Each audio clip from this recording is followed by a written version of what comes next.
Hi hello everyone. তো good afternoon সকলকে। তো দেখো লাল লাল ঝাল ঝাল মাটন কষানো হচ্ছে। তো 2-3টা রসুনও দিয়েছি, ভালো লাগে মাটনের সঙ্গে।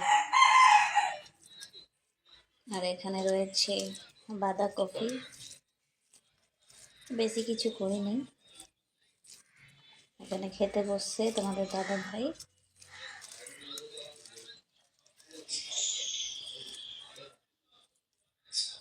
হয়ে গেছে আমার মাটন রেডি।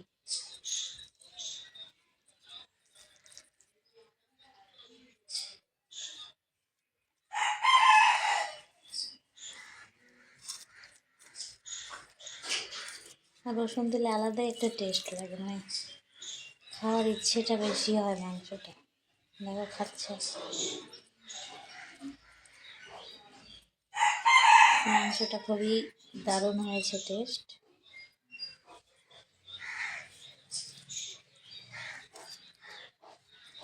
আর এখানে দেখো মুরগাটা কদিন ধরে জ্বালিয়ে ফেলছে, শুধু গাছে থাকে, আজকে ধরলাম।